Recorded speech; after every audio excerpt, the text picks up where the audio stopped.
Okay guys, this is Jim and Randall again, and good morning on June the 4th. We're actually sitting about 30 or so, 40 kilometres south of Lake Frome. We heard last night on the radio that there's been a massive rain up at the Simpson, up the top end of the road up here, and we may have to reconsider our plans on which way we're going to go. But that's the joys of the outback travel. As you can see, we've got dawn, nice early morning, the sun's just rising in my eyes, and the kettle's on the fire. For the second time, I note, because somebody else tipped it. Ouija. And, no, Raven. Oh, Raven. Raven. And we're up and about and moving around. And we'll make some decisions later on about what we're doing today. So that's it for me this morning, and that's it for him. And me too. And that bloke as well. And we'll catch you sometime later in the day. Try and get the quadcopter up today and do some videoing of this spot. Beautiful spot. We're actually on the first of the sand dunes when we're travelling north. It's a bit of a sand dune, very little one, very stable one. But beautiful. You can hear the crows calling. That's fantastic. I'm not going to go there. That's it, I'm awake. I'm awake.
Okay guys, we've just had our dinner and the flies have all gone to bed, thank God for that, and we're just having a cup of tea here soon, and So, we'll go to bed probably another hour or so. The time at the moment is South Australian time, of course, which is oh God, quarter to six.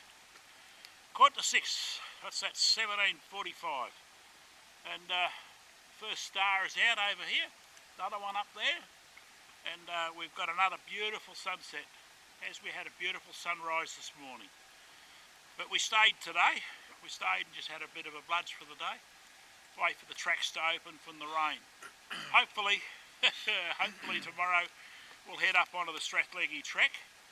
And if all goes well, according to plan, the track will be open, or we'll be able to come on the track and start heading back down to Farina. And we'll be stopping on the way, camp a night down there somewhere or two, and cut up some firewood to take to Farina, because I can assure you, Bloody cold. you need a fire at Farina, and there ain't no wood there, baby. There ain't no wood of any description there, because everybody and his ducks burnt it. So if you want wood when you go there, you've got to bring your own, or bring a gas heater, because I can tell you, last year we were there, it was -8 degrees in the morning, and it was bloody cold, and I mean bloody cold. It's about the coldest night I've spent in the desert for a very long time. So that's it from me, and that's it from him, and we're going to go and have a bit of a cup of tea and go to sleep. It's moving. Yeah, Randall's got the spooks up, the fire's moving. Yeah. Oh dear, you can't dig good help, can you? No, you can't, no. Where's me cup of tea? In the bloody belly!